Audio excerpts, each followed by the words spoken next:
ఆంధ్రప్రదేశ్కి అసలు క్యాపిటల్ అమరావతి కాదా? ఇంకా చట్టబద్ధతపై చర్చ ఎందుకు జరుగుతోంది?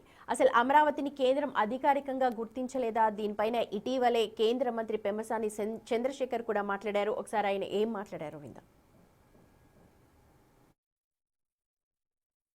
అమరావతి గెజిట్ విషయంలో ఇప్పుడు క్లారిటీ వచ్చే అవకాశం రైతులు కూడా చెప్తాను. అదే పనిలో ఉన్నాం, అదే పనిలో ఉన్నాం. నెక్స్ట్ సెషన్ ఏమైనా ఆమోదం సాధ్యమైన తొందరగా చేపిస్తాం, ఏదో టైంలో చేపిస్తాం. అదే పనిలో ఉన్నాం. అదే నా ఒక్కడితే నా డెసిషన్ కాదు కదా, చాలా మంది చాలా ఉంటాయి, అందులో చేపిస్తాం.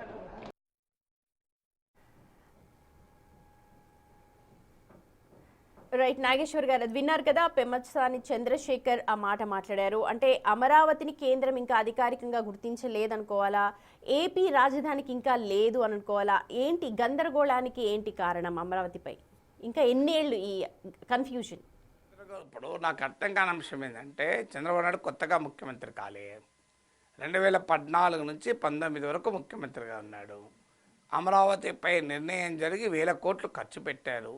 చంద్రబాబు టైంలో ఖర్చు పెట్టారు, ఇప్పుడు ఖర్చు పెడుతున్నారు.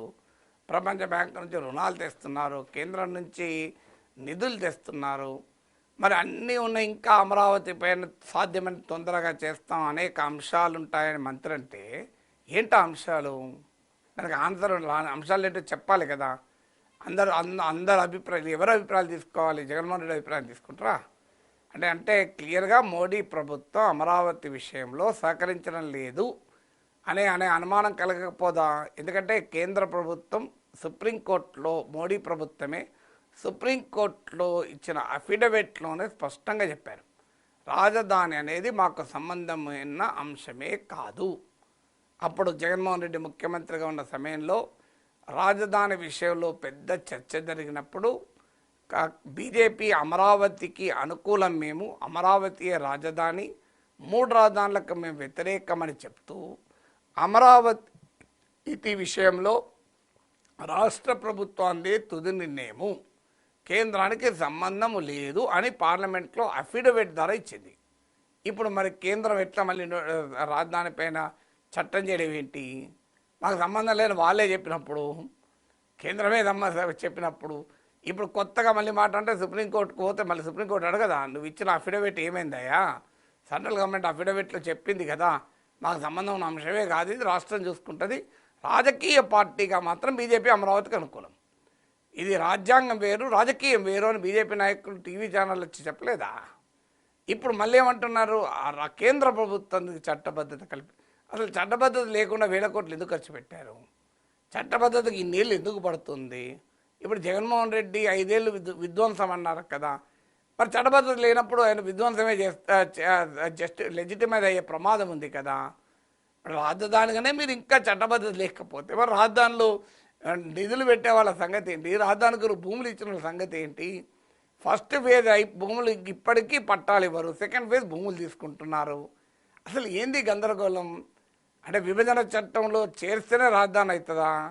విభజన చట్టంలో చేర్చకపోతే రాజధాని కాదా? నాకు అర్థం కాని అంశం. దీన్ని ఎందుకు చేస్తున్నారు అంటే దానికి రీజన్ ఉంది. అంటే మేము అమరావతి మళ్ళీ జగన్ వచ్చినా మార్చకుండా కట్టుదిట్టమైన ఏర్పాట్లు చేస్తామనే పొలిటికల్ నరేటివ్ బిల్డ్ చేస్తున్నారు.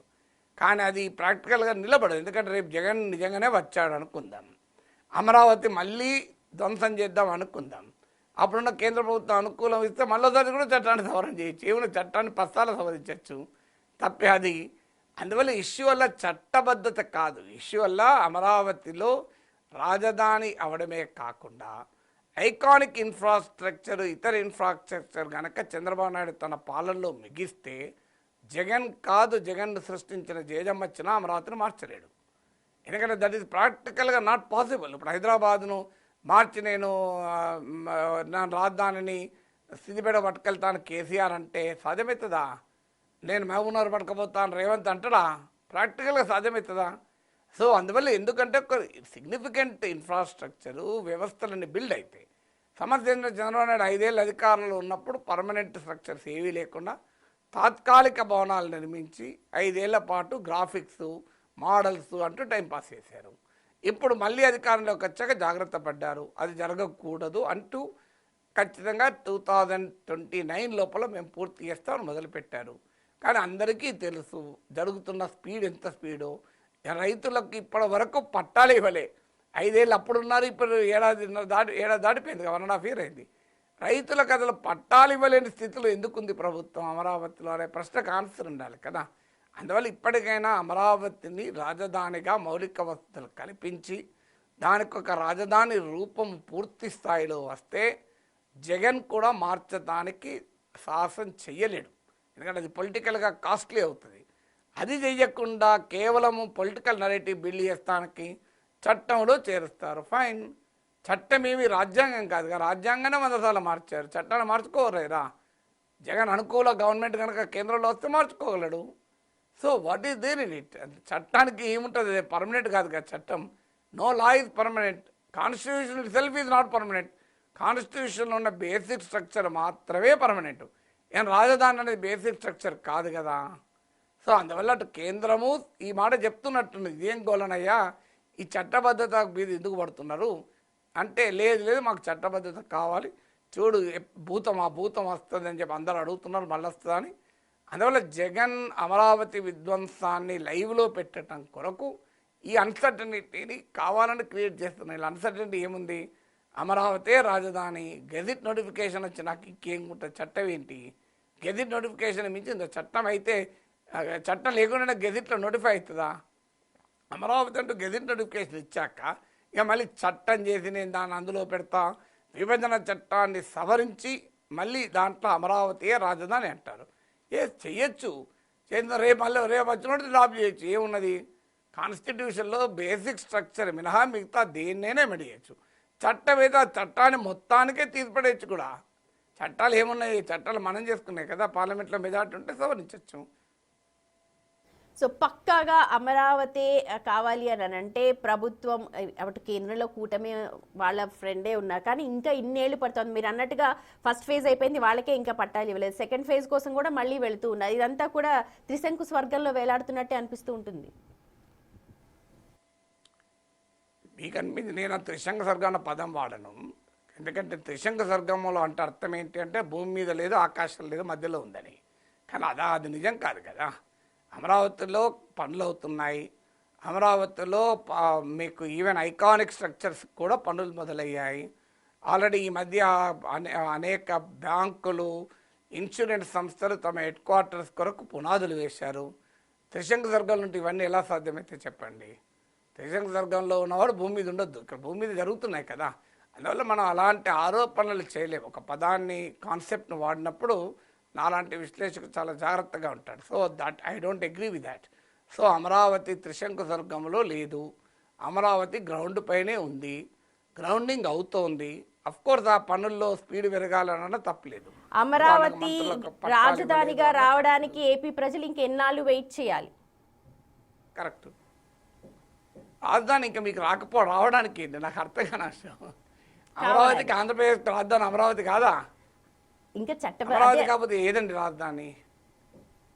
అదే నేను అంటున్నా, క్యాపిటల్ రీజన్ డెవలప్మెంట్ అథారిటీ చట్టం చేశారు. క్యాపిటల్ అంటే ఎక్కడుంది క్యాపిటల్? సిఆర్డిఏ అమరావతి ఏరియానే కదా.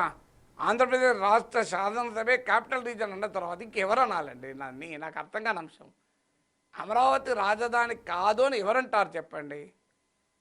అది రాజధాని కాకపోతే మరి ఆంధ్రప్రదేశ్ అసెంబ్లీ ఎట్లా చట్టం చేసింది? చట్టబద్ధత కూడా, చట్టబద్ధత లేకపోతే సిఆర్డీ ఎట్లా వచ్చిందండి? క్యాపిటల్ రీజన్ డెవలప్మెంట్ అథారిటీ ఎట్లా వచ్చింది చెప్పండి నాకు. అమరావతిలే కదా వచ్చింది, అది సిఆర్డీఏనే కదా. ప్లాట్ల ఒప్పందాలు కుదుర్చుకుని సిఆర్డీఏ. క్యాపిటల్ లేకపోతే క్యాపిటల్ రీజన్ ఎట్లా వస్తుంది చెప్పండి? క్యాపిటల్ లేకుండా అమరావతిలో క్యాపిటల్ రీజన్ సాధ్యమవుతుందా? కర్నూలులో క్యాపిటల్ రీజన్ డెవలప్మెంట్ అథారిటీ ఉందా? విశాఖపట్నంలో క్యాపిటల్ రీజన్ డెవలప్మెంట్ అథారిటీ ఉందా? తిరుపతిలో ఉందా? ఒక అమరావతిలోనే ఉంది కదా. మీకు తిరుపతికి వైజాగ్ వచ్చే గ్రేటర్ వైజాగ్ మున్సిపల్ కార్పొరేషన్ ఉంటుంది, క్యాపిటల్ రీజన్ ఉండదు. క్యాపిటల్ రీజన్ డెవలప్మెంట్ అథారిటీ అంటే అమరావతి.